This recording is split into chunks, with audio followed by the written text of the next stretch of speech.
ఇవాళ మూగజీవుల గురించి చాలా మంది ఫైట్ చేస్తున్నారు. ఏమండి డాగ్ ఒకటైనా మూగజీవు? చాలా మంది డాగ్ లవర్స్ ఉన్నారు. యానిమల్ లవర్ ఎందుకు అవ్వలేకపోతున్నారు?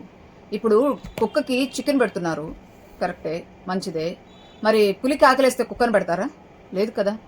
దీని మీద ఎంత ప్రేమ ఉంటుందో దాని మీద ఎందుకు చూపించలేకపోతున్నారు? ఎందుకు కోడి మేక ఆహారంగా అనుకుంటున్నారు? ఒక ఛాన్స్ ఇవ్వచ్చు కదా మీరు.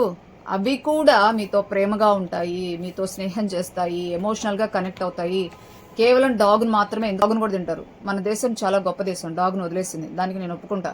బట్ కోడిని మేకను కూడా ఎందుకు మీరు కైండ్నెస్, కంపాషన్, ఎంపతితో చూడలేకపోతున్నారు? ఎందుకు ఒక ఛాన్స్ ఇవ్వలేకపోతున్నారు? డాగ్ను పెంచుకున్నట్టే మేకని కోడిని కూడా పెంచుకొని చూడండి. డాగ్ లవర్లందరినీ నేను ఒకటే కోరుకుంటున్నాను, దయచేసి మీరు కూడా అందరూ యానిమల్ లవర్ కాండి, అన్ని జీవుల్ని కాపాడండి. నేను ఇప్పటి వరకు డాగ్స్కి ఫీడ్ చేశాను కానీ చికెన్ కానీ మటన్ కానీ ఏది యూజ్ చేసి ఫీడ్ చేయలేదు. ఈవెన్ పెడిగ్రీ కూడా పెట్టలేదు. పెరుగన్న మీల్ మేకర్ రైస్ మాత్రమే పెట్టాను. అలాగే డాగ్స్కి ఫీడ్ చేసేవాళ్ళు ఇంకొక జీవిని చంపి ఇంకొక జీవికి పెట్టకూడదండి. అది కూడా కర్మ సిద్ధాంతంలో మీరు దానికి సపరేట్ కర్మ ఉంటుంది, దీనికి సపరేట్ ఉంటుంది. అంతేగాని దీనివల్ల పుణ్యం వస్తుందని ఎక్స్పెక్ట్ చేయకండి.